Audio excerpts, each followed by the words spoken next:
Okay, so now what I want to do. I'm just going to kind of clean this rig up. I didn't bother making the other hand right now. I'm just going to guess that you can figure that out.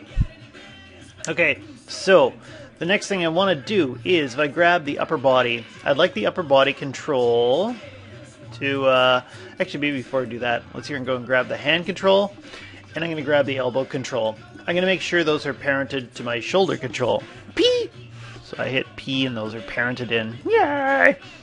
Okay. Then I'm going to grab the upper body control, and I'm going to grab the God control, and I'm going to hit P, and I'm going to parent that. So now you can see the God control. Let's make this a bit bigger. God control, upper body control. Great. And I'm going to grab both of my feet controls, and I'm going to parent those to God too. Boop. And now if I just do a quick check of God, when I rotate God around, oh, we've got one issue. What the hell is that issue? Oh, way back when I was smoking crack with the upper body. That's why I was getting bad butt animation back here. I forgot to grab this joint into a parent constraint.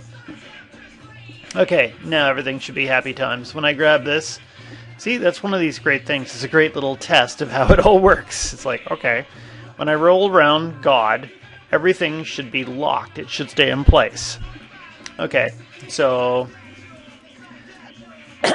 now I've got these other things in here.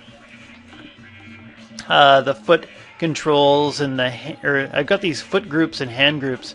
I typically like to put those into a group unto themselves because they've got constraints that make them follow in place to these controllers.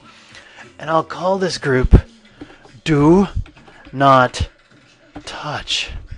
Now if you're working with GURP, if you're working with other animators, right, they have this tendency to get a hold of stuff and start screwing around with it. So I take this group, I might even give it a layer or something like that, but I typically will hide it. Okay, because when you put if you put something like a sign up that says "Do not touch," animators want to touch it. They do. You can maybe call it like 123 GURP or something 3 GURP or something else so that they don't really notice it. But "Do not touch" is like a little sign. So anyway, what I'll do then is I got a Do Not Touch GURP. I've got a God control here. I've got everything lined up. I'm just going to go in and I'm going to group the controls as well. I just put a control group, so I'll call that CTRL_GURP. Okay, cool. So, oh my god, everything's almost organized. This is frightening. And what are we at? 3-minute mark already. There's one other little thing I might like to take care of really quickly. Organizing up everything, and then I want to look at my eyes. So let's just take that for a second. I'm just going to hide it. If I look at my eyes, what if I hit 6? Do I have bad textures on this? I can't remember. I don't have any textures on this one. Okay, it's not finished yet.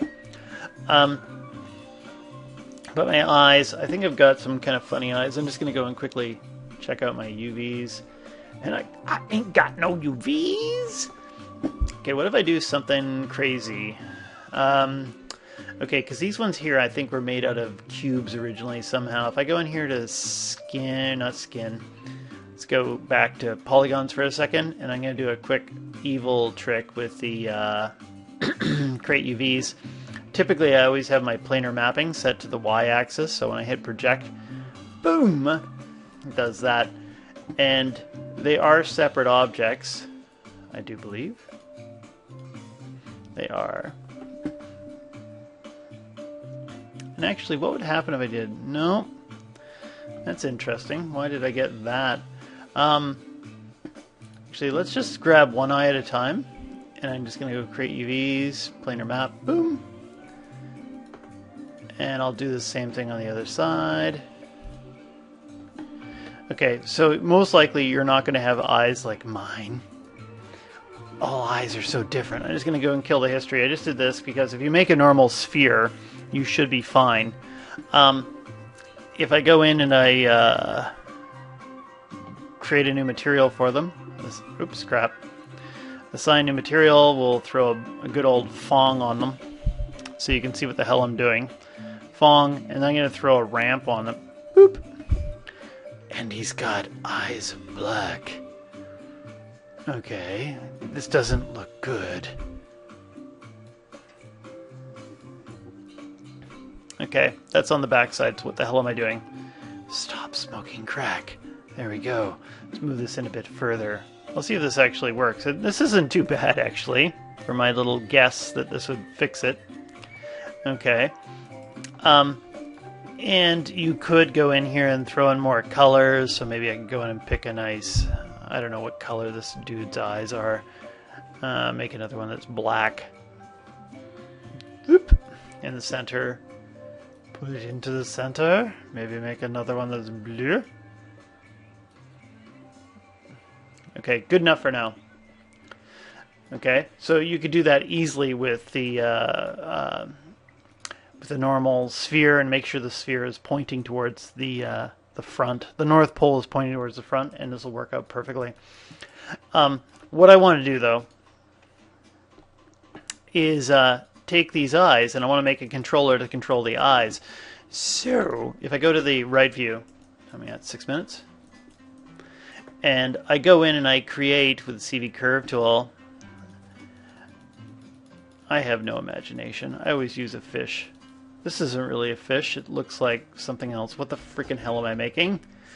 Boop, boop, boop, boop, boop,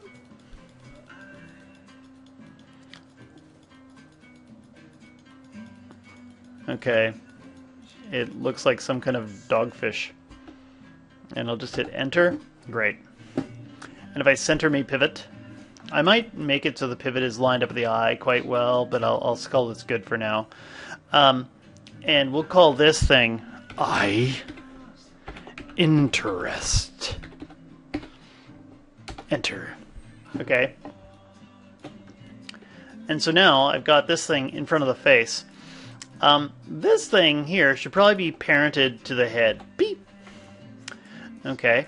And then the next thing I'm going to do is I'm going to select this object, and I select an eyeball, and if I go to back into the animation section, and if I go to constrain, and I use the aim constraint, the aim constraint, I'm just going to edit reset settings, is always defaulted to the x-axis, which is kind of a weird axis because that's the side.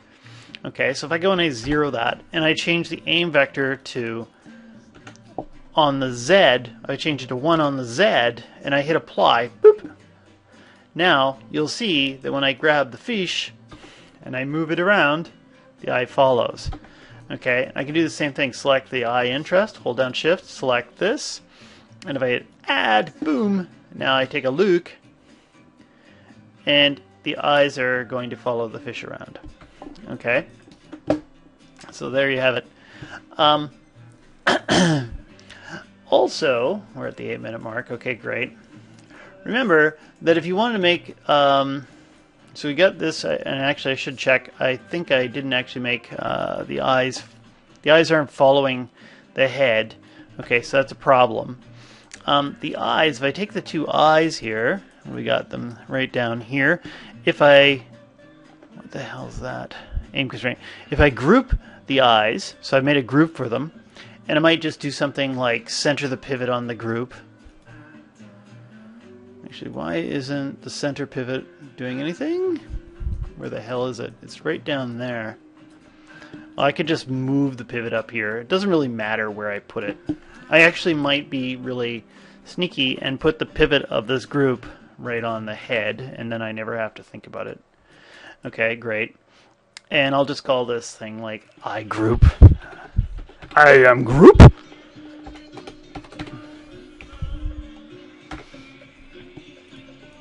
Okay, and then I can just select the joint here, and I'll select the group, and I'm going to go into a parent constraint. And notice that it keeps my geometry on one group, and then it keeps the skeleton separate. This is good. Okay, and now if I check it out, if I grab my head and rotate around, the eyes follow. And then if I grab this controller here, I can make him look at the fish. Okay, and so that's done. Also, what was it? Someone was asking me about this. What the hell did they want? Actually, why didn't that make it onto the group? I didn't do anything funky with that, did I? Oh, somehow I parented the neck to the... Oh, good thing I was looking. I got all slippy slip. If I just grab that and I go over here and I hit P. Okay. So when I hit skeleton, that all hides. Okay.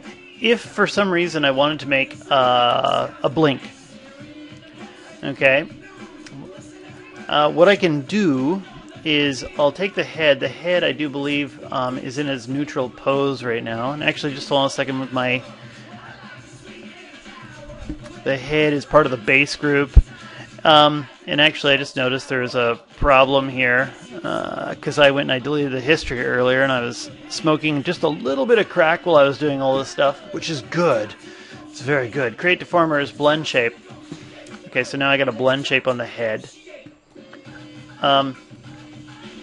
But let's say I want to add some blinks, right? What I could do is I could take the base head and let's make a duplicate. So I got the duplicate here. I'm just going to add the duplicate over into the blend shape groups. And I might make another, well actually let's move it over.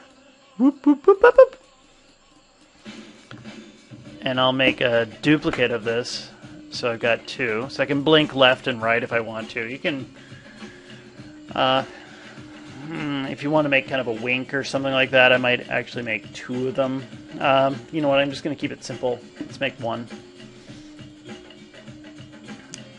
And actually, I don't have enough geometry in the eyes here. Do I have a good loop? Bastard, I have a spiral because I was playing around with the auto retopologies feature. But anyway, let's just do a quick pretend. If I go in and I want to make this group, we'll just call this blink. Blink. Great. Okay, what I can do is we know that this blend shape is already on. We'll just quickly check and make sure everything's working, just in case I've been... How come I've got a second blend shape? Let's delete this one. There, we got blend shape 2, and that works with all the teeth.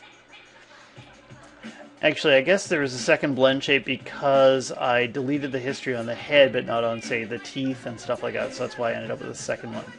Okay, so solemn, smile left, smile right. Okay, those need to be weighted and all those things.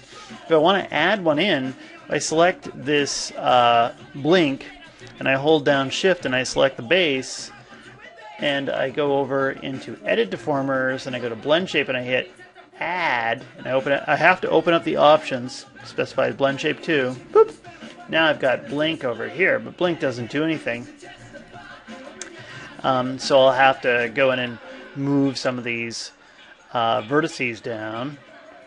I might move these, and actually this almost calls for a job for symmetry. Okay, symmetry will help me out. And again, I don't feel like I have enough geometry on here, but I can pull these down.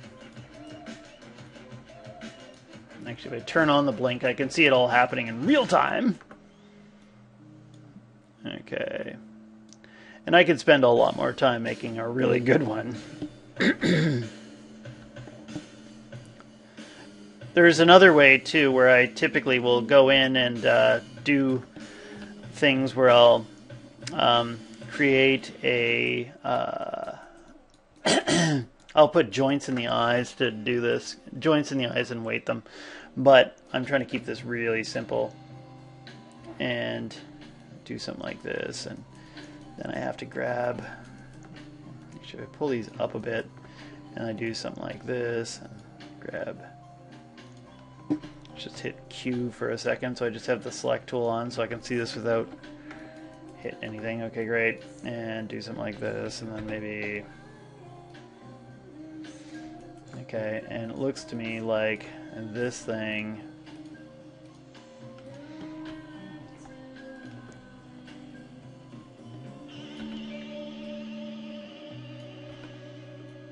okay, and let's just take a look and see how the blink is working. So it's almost working. This might take me a little bit of time.